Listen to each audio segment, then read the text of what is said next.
धर्म प्रभावक बाल योगी वाणी भूषण आचार्य गुरुवर शीतल सागर मुनि महाराज की, आचार्य संघ की जयकारा गुरुदेव का। उपस्थित जिन धर्म प्रेमी भव्य जीव हो,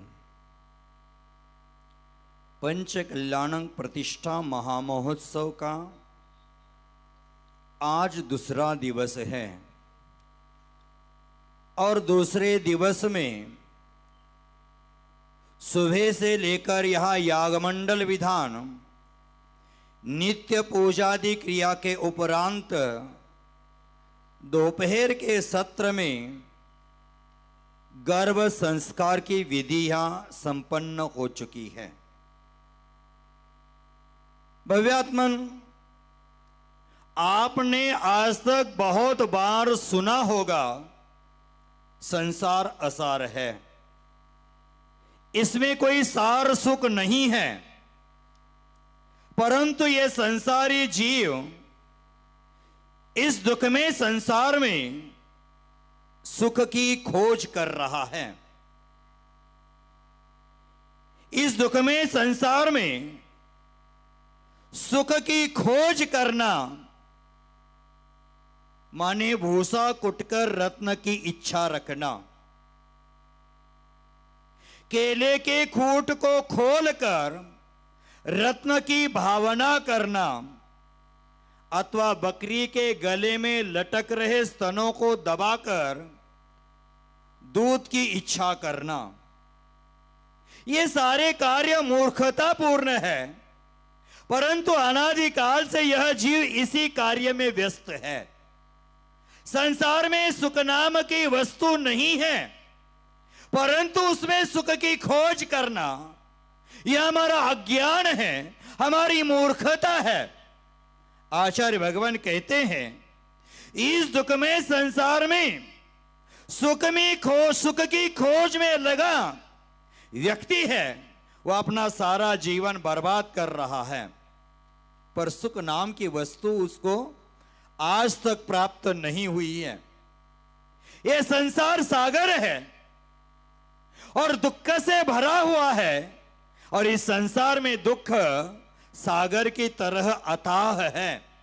उसका प्रवाह अत्यंत विशाल है, विकराल है, और उसे अपनी भुजाओं के द्वारा तैरकर पार करना बहुत कठिन कार्य है।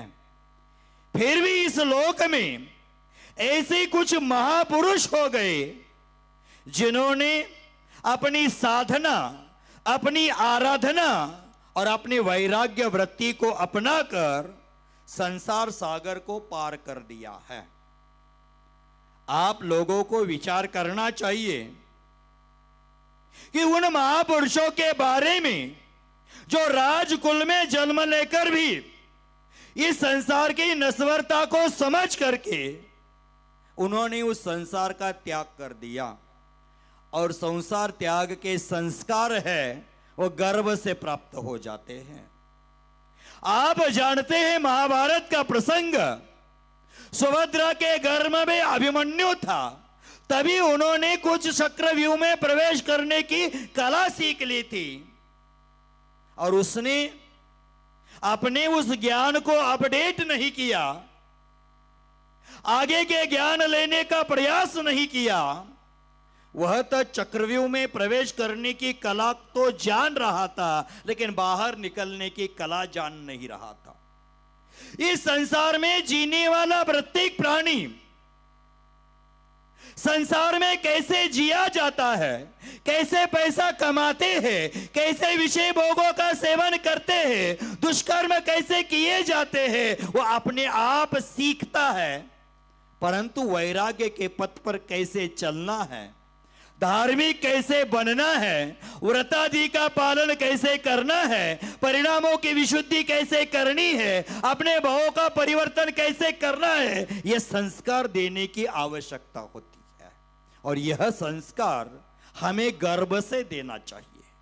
यहां कुछ होने वाले माता पिता बैठे हैं, अपने बच्चों पर अच्छे संस्कार हो जाए, जो स्त्री की रत्न गर्भा है, ऐसे रत्न गर्भा में बढ़ने वाला जो बच्चा है वो संस्कारित हो जाए, इसलिए इस महोत्सव के माध्यम से संस्कार विधि यहां संपन्न हो गई है। मैंने कल भी कहा था कि गर्भ संस्कार है, अत्यंत महत्वपूर्ण संस्कार है, लेकिन हम वह आज वर्तमान के परिवेश में सब भूल गए हैं। जैनाचार्य जिनसेन स्वामी जी ने ग्रंथराज महापुराण में, आदि पुराण में 53 प्रकार का संस्कार का वर्णन किया है और उस संस्कारों की विधि को बताते हुए गर्भ संस्कार की विधि बताई है। उस गर्भ संस्कार में 3 महीना, 5 महीना, 7 महीना, 9 महीना, 3, 5, 7, 9वें महीने में गर्भ संस्कार करने का विधान जैनाचार्यों ने कहा है। हमें यह संस्कार करना चाहिए क्योंकि बिना संस्कार के किसी भी जीव का उद्धार नहीं होता है। हमें अपने जीव का होने वाले बच्चे का उद्धार करना है तो यह संस्कार विधि अत्यंत महत्वपूर्ण है। आज यहां सामुदायिक रूप से संस्कार हो रहे हैं, पंच कल्याणक महोत्सव है, इसलिए आप ये संस्कार कर रहे हैं। परंतु मैं कहता हूं 3 महीने, तीसरे महीने में, 5वें महीने में, 7वें महीने में, 9वें महीने में ये संस्कार विधि कर देना, एक आपका बच्चा आदर्श बच्चा जन्म लेगा। इस धरती को ज्ञान का प्रकाश देने वाला धर्म संस्कारवान बच्चा पैदा होगा। लेकिन हम आज दुष्कर्म में लगे हुए हैं, आज बेहोशी में गर्भ धारण के हो जाता है। कल रात में आपने देखा होगा गर्भ धारण की क्रिया कैसे होती है। पंडित जी के मधुर वाणी के माध्यम से आपने सुना होगा, नाटिका के माध्यम से देखा होगा कि वह आज रात्रि में देखने वाले होंगे। गर्भ धारण जैसी क्रिया गुप्त में होती है, लेकिन तीर्थंकर बालक जिस मां के गर्भ में आता है उसको देवों के द्वारा कल्याणक के रूप में मनाया जाता है, महोत्सव के रूप में मनाया जाता है। भद्र कुंभ के द्वारा लाया गया जल है, उसके माध्यम से मां के गर्भ का शोधन किया जाता है। स्फटिक मणि के समान वो पीटी बनाई जाती है और उसमें वो बालक 9 महीने तक विश्राम कर लेता है। आज का बच्चा कर्म के निमित्त से, कर्मोदय के निमित्त से, जाति के निमित्त से, कुल के निमित्त से मां के गर्भ में आता है और वहां सारी अशुद्धियां होती है। मल मूत्र का स्थान है, वहां वो 9 महीने तक विश्राम कर लेता है। रक्त मांस पीप के थैली में रहता है। मां जो भोजन ग्रहण करती है उस पर वो अपना जीवन जी लेता है। मां जो पानी पी लेती है उस पर वो अपना जीवन यापन कर लेता है। घर का वातावरण, परिवार का वातावरण, सामाजिक वातावरण का प्रभाव उस बच्चे पर पड़ जाता है। आज की मां है, गर्भकाल में इडियट बॉक्स के सामने बैठ जाती है। आप समझ गए हो इडियट बॉक्स क्या होता है? टीवी के सामने, मोबाइल के सामने बैठ जाती है और उसमें अश्लील चित्र देखती है।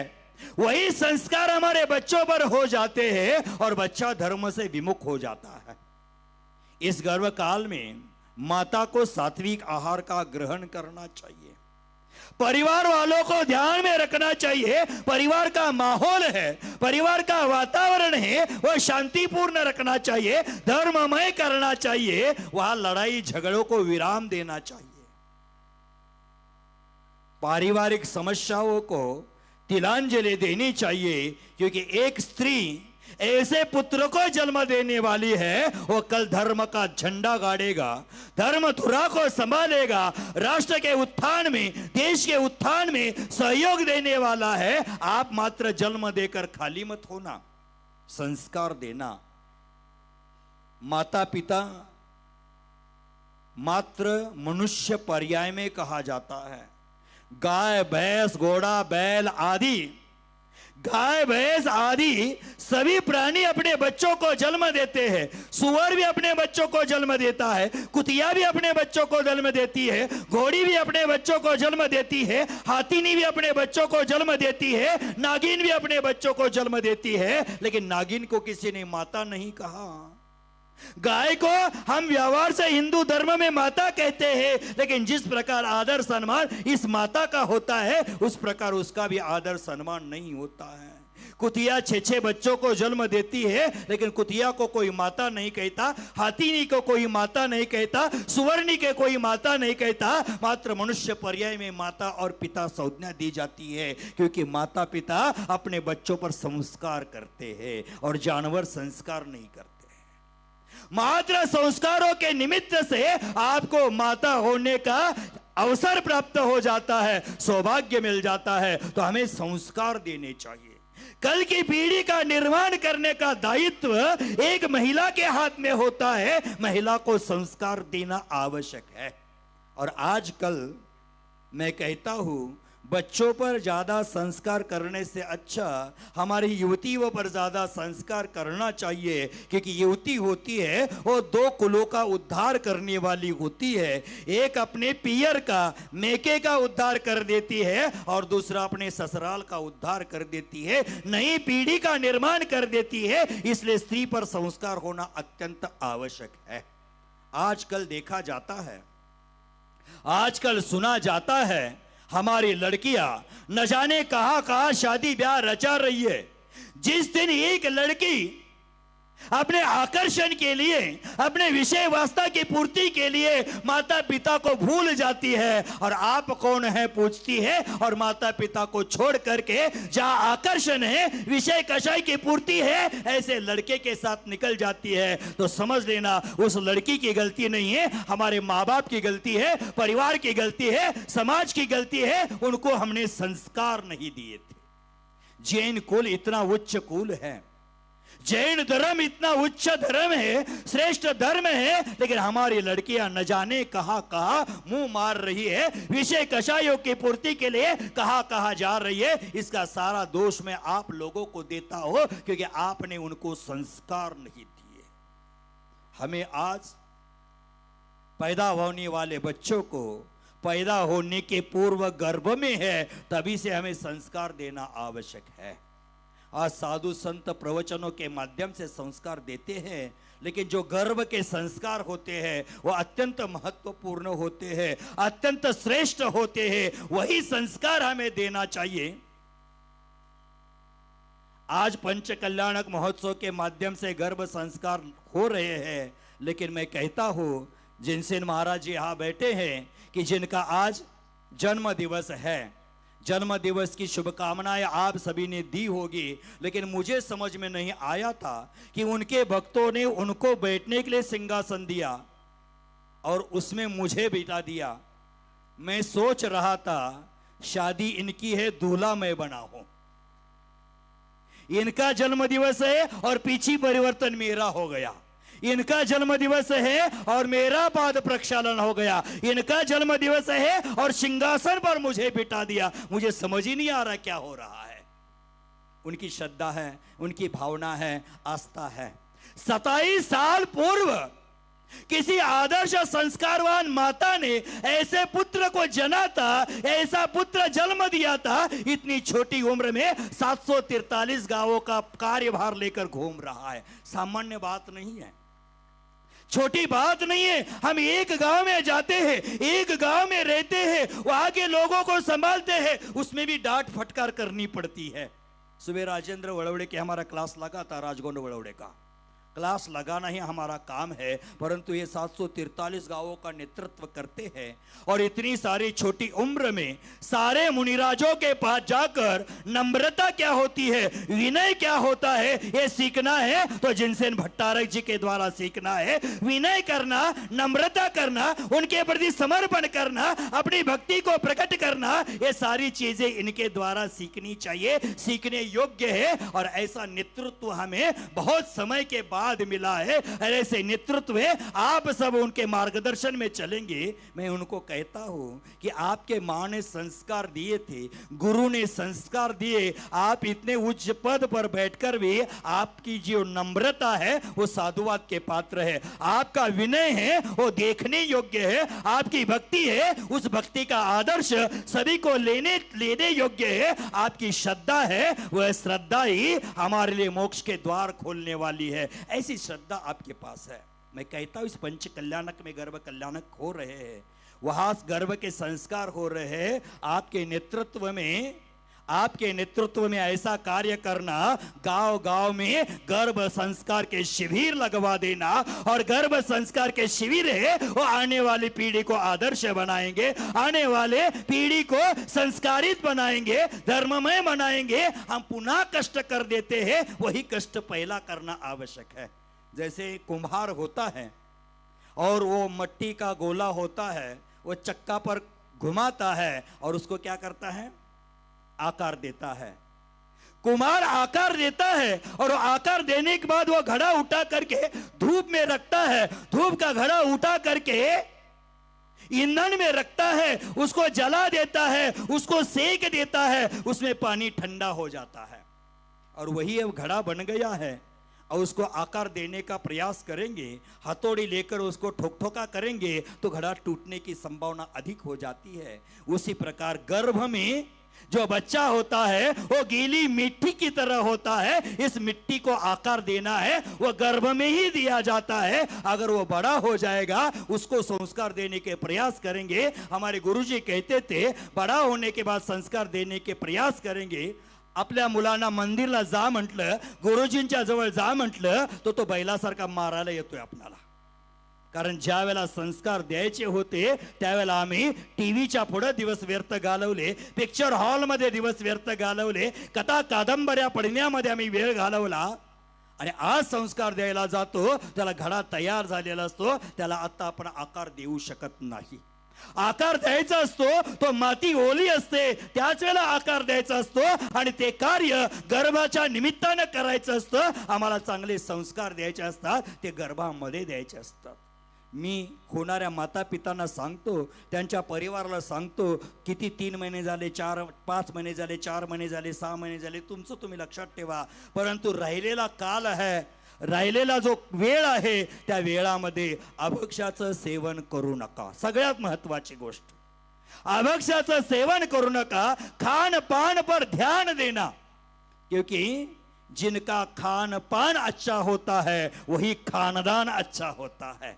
अगर खानदान अच्छा है वह खान पान पर ध्यान दिया जाता है। शाकाहार होता है वह शांतिकारी हानि रहित होता है, इसलिए शाकाहार का प्रयोग करना, अभक्षों का त्याग करना, होटलों के पदार्थों का त्याग करना, पिज्जा आदि बहिरंग में, महाराज जी सांगतात वडापाव का त्याग करना, पिज्जा का त्याग करना, आणि काय ते असतं की कुरकुरे काय म्हणतात त्याला, कुरकुरेच म्हणतात ना। आमच्या आईनं कवा घातलं होतं वे तेव्हा ते, आता एवढं शेमडं पोरग म्हणते काय खाल्लंच रे, कुरकुरे खाऊन आले कुरकुरे। गर्भ काल में आप कुरकुरे खाएंगे, गर्भ अवस्थेमध्ये तुम्ही कुरकुरे खाल, तुमचा मुलगा आयुष्यभर कुरकुर करतच राहतोय, लक्षात ठेवा, कुरकुरे खाऊ नका। घरचं वातावरण जर सांभाळायचं असेल तर तू घरचे परिवाराचे संस्कार सांभाळायचे असतील तर अशा अभक्ष वस्तूपासून बाजूला राहा। कोणता तरी जिनग्रंथ घ्या, त्या ग्रंथाचा स्वाध्याय करा। जोपर्यंत साधूंना आहार देण्याचा काल सांगितलेला आहे तोपर्यंत साधू संतांना आहार द्या, चांगले संस्कार करा, चांगली पुस्तकं वाचा। जिन शासनामध्ये गर्भसंस्कार संबंधी भरपूर गोष्टी सांगितलेल्या आहेत। मला वाटतं आरिका विज्ञानमती माताजींनी संस्कार मंजूषा नावाचं पुस्तक लिहिलेलं आहे, ते सगळ्यांनी वाचा।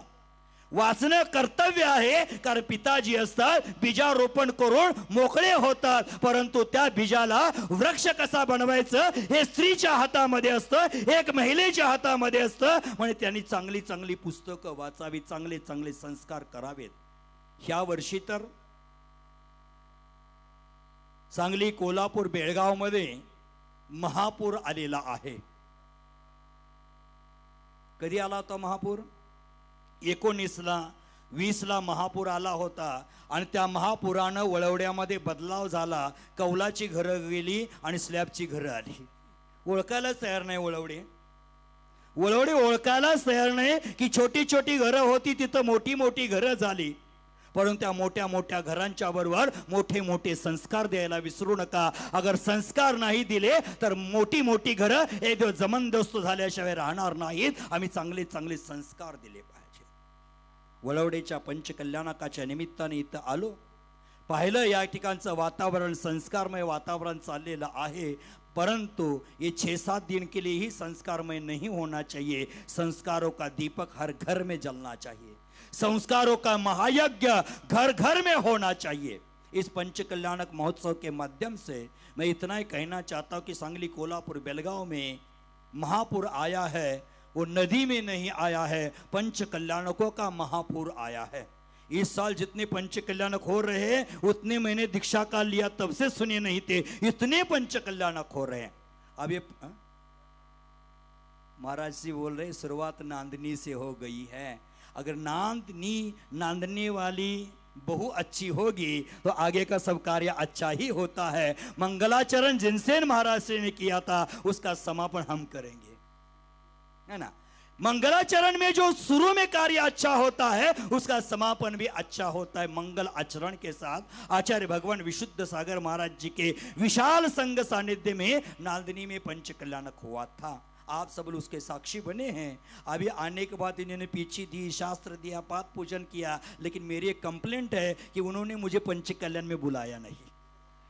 ये कंप्लेंट है मेरी, क्योंकि सब कार्य वो कर रहे, पीछे दे रहे. गांव नांदनी में लगभग 18 साल के बाद वहां नांदनी में गया था. दीक्षा लिया तो पहले 4 साल में वहां के मस्तक अभिषेक में पहुंचता था, बीच में नहीं पहुंचना हुआ. लेकिन पुनः जिनसेन महाराज जी ने बार बार बुलाया तो आते आते मैं नांदनी की रज मस्तिष्क पर लगाकर आया हो कि वलवड़े का पंचकल्याण अच्छा हो, निर्विघ्न संपन्न हो. वह भावना मैं आदिनाथ भगवान के सामने ऋषभाचल पर करके आया हूं.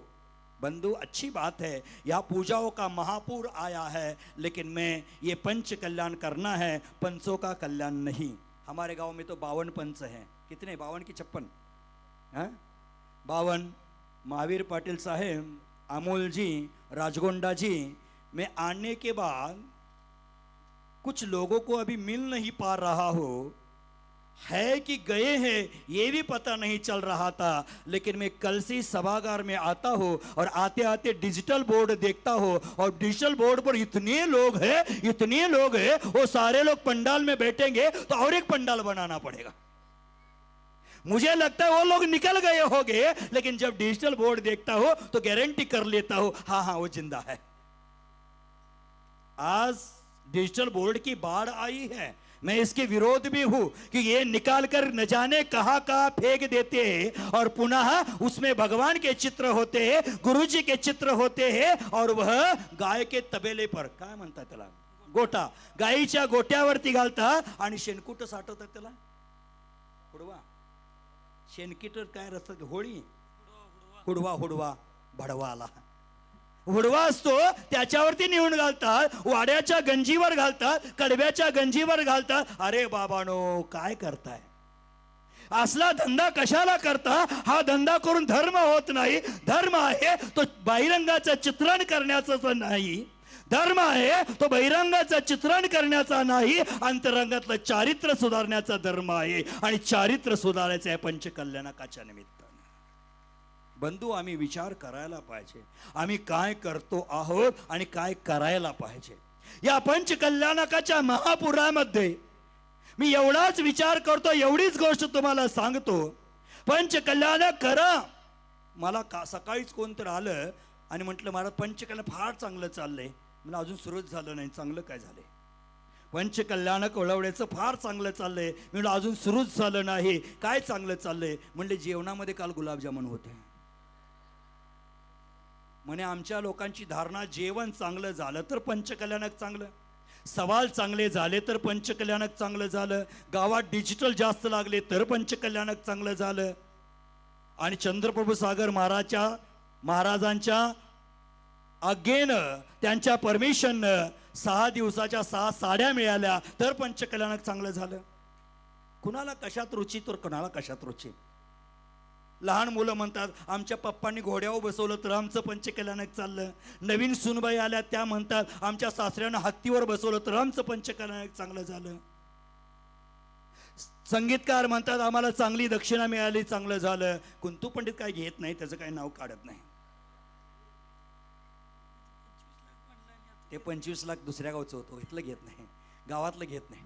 म्हणजे आम्ही ठरवतो पंचकल्याण कसं चांगलं झालं त्या बाह्याच्या व्यवहारावरून आम्ही पंचकल्याणाकाल चांगलं म्हणतो. पण ज्या ठिकाणी चांगले संस्कार होतात ते पंचकल्याणक चांगलं होतं. पाषाणाचा परमात्मा बनण्याची विधी जे निर्विघ्न होते त्याला पंचकल्याणक चांगलं म्हटलं जातं. आम्ही कशाला महत्त्व द्यायला पाहिजे आणि कशाला देतोय हे आम्हाला समजून घ्यायला पाहिजे. मी म्हणतो पंचकल्याणक करा, मोठं करा, याच्यापेक्षा खर्च करा. कारण आज आमच्याकडे 1 गुंठा 1 लाख 1 लाख रुपये येतात. मी कमी सांगलो काय, मी होतो तेव्हाच सांगतोय. वा मग आता किती आहे? 10 लाखाला काही येत नाही. 40 लाख 50 लाख येतात. 1 गुंठा विकलं की सोदर मेंद्र होता येते. वर्षाला पंचकल्याण करावं, मी घाबरत नाही त्याला, मी येतोच. वडवड्याचे लोक फार हुशार आहेत. एवढी हुशार लोक मी जगात कुठं बघितली नाहीत. एवढं 9 वर्ष तिकडे फिरून आलो, एवढी हुशार लोकच बघितली नाहीत. मला वाटायचं पहिला हे समीर शिखरजीपर्यंत मला बोलवायला आलेत म्हणजे माझ्यावर लय भक्ती आहे यांची. वाटायचं पहिला, वाटत होतं लय श्रद्धा आहे असं वाटायचं. पण वळवळीचे लोक लय हुशार हो. 2008ला पंचकल्याणक झालं, त्याला मला कंट्रोल करायला सन्मती सागरनं बोलवलं. आणि 2025च्या पंचकल्याणकाला चंद्रप्रभू सागरनं कंट्रोल करायला मला बोलवलं. लय हुशार आहे ते लोक. एवढी हुशार लोक कुठे बघितलं तुम्ही? आता पुढं आणि कुठल्या तर महाराजांना कंट्रोल करण्यासाठी चंद्रप्रभू सागरना बोलवणार एवढी पण गॅरंटी आहे मला. चांगली गोष्ट आहे. मग याचा अर्थ मी हा चेष्टेचा विषय बोलला. श्रद्धा भक्ती असल्याशिवाय 2-2.5 हजार किलोमीटर कोणी बोलवायला येत नाही. आणि तुमच्यावरती विश्वास असल्याशिवाय 2.5 हजार किलोमीटरची पैदल यात्रा करून कोणी पंचकल्याणला पोचत नाही. तुमची श्रद्धा असता, विश्वास होता म्हणून मी 2.5 हजार किलोमीटर 125 दिवसामध्ये तुमच्या गावामध्ये पोहोचण्याचा पुरुषार्थ केला. मी नेहमी सांगतो पहाड पहाड़ मेरे पैरों ने नहीं चढ़े, रास्ता मेरे पैरों ने नहीं चला, ये रास्ता वड़ोड़े के लोगों के आस्था ने चला है. आपकी आस्था थी इसलिए मैं चलकर यहां तक पहुंचा हूं. आपका विश्वास था इसलिए चलकर यहां पहुंचा हूं. और दूसरी एक महत्वपूर्ण बात है कि चंद्रप्रभ टोक और पार्श्वनाथ टोक, आप देखते हैं सिक्करजे में जाकर चंद्रप्रभ टोक इस किनारे है और पार्श्वनाथ टोक इस किनारे है. दोनों की ऊंचाई चढ़ते हुए बहुत रोटियां पेलनी पड़ती हैं, पानी खून करना पड़ता है. और उसी प्रकार चंद्रप्रभु शीतल सागर जी को एक मंच पर लाने के लिए बहुत प्रयास करना पड़ता है. और वह प्रयास वड़वड़े वासियों ने किया है. ये आपके लिए बहुत महत्वपूर्ण गोष्ट है, बहुत महत्वपूर्ण बात है. परंतु मैं कहता हूं पंचकल्याण के निमित्त आप लोगों ने एकत्रित बैठने का अवसर दिया है. यही अवसर श्वास के अंतिम समय तक चला रहे. यही पार्श्वनाथ चरणों में मैं श्रद्धा भक्ति पूर्वक भावना करता हूं. क्योंकि हम संत एक नहीं रहेंगे तो समाज एक कभी होने वाला नहीं है. समाज कब बिगड़ता है? संत बिगड़ता है तो समाज बिगड़ता है. जिस प्रकार शर्ट होता है, शर्ट के ऊपर का बटन गलत लग गया तो नीचे के सारे बटन अपने आप गलत हो जाते हैं. एक बटन गलत हो गया, नीचे के बटन गलत हो जाते हैं. उसी प्रकार एक संत बिगड़ गया तो पूरा समाज बिगड़ जाता है, मानव जाति बिगड़ जाती है. हमें समाज को बिगाड़ना नहीं है, समाज को सुधारने का कार्य करना है. मैं यहाँ 9 साल के बाद आया हूँ. गांव-गांव में पंतवाद के संतवाद के नाम से तंटा लगाने नहीं. मैं 9 साल के बाद आया हूँ और पहली पंचकल्याणक में मैं घोषणा करता हूँ, मैं सांगली कोल्हापुर जिले में पंतवाद और संतवाद के नाम से तंटा लगाने नहीं, एकता की घंटा बजाने आया हूँ और एकता की घंटा बजाता रहूंगा. तो बंधुओं, पंचकल्याणक के निमित्त आप इतने सारे पंचकल्याणक कर रहे हैं, खर्चा कर रहे हैं. खर्चा करना, मैं बोलता हर साल एक पंचकल्याणक कर लेना. मेरा एक संकल्प है कि वड़ौड़ी में मैंने 2004 में चतुर्मास किया था और उस समय मैंने कहा था कि एक बार वड़ौड़ी में मुझे 5 हाथी का जुलूस निकालना है. 8 के पंच कल्याणक में भी नहीं हुआ और 25 के पंच कल्याणक में नहीं हुआ, तो मैंने ऐसे बैठे कमेटी के सामने कहा पुनः एक बार पंच कल्याण करना है और 5 हाथी का जुलूस निकालना है। उस समय आप किसको कंट्रोल करने के लिए किसको लाते हैं मुझे पता नहीं है, लेकिन एक पंच कल्याण करना, हर साल करना, करने में चिंता नहीं, हमारे द्रव्य पास है, धर्म प्रभावने के लिए खर्चा करना, लेकिन मैं तो खान पान पर ज़्यादा मत खर्चा करना, पंडाल पर ज़्यादा मत खर्चा करना है। तो एक पंच कल्याणक होने के बाद एक स्कूल का निर्माण करना, एक पंच कल्याण हो जाए एक पाठशाला का निर्माण कर देना, एक पंच कल्याणक हो जाए तो व्रतियों के लिए सेवाश्रम खोल देना, एक पंच कल्याणक हो जाता है तो बच्चों को संस्कार देने की संस्कारशाला खोल देना, हमारे पंच कल्याणक सार्थक हो जाएंगे। लाखों करोड़ों खर्चा कर देना, लेकिन संस्कारों का निर्माण करने के लिए कभी नहीं भूलना चाहिए। आप सभी लोग संस्कारों का निर्माण करें और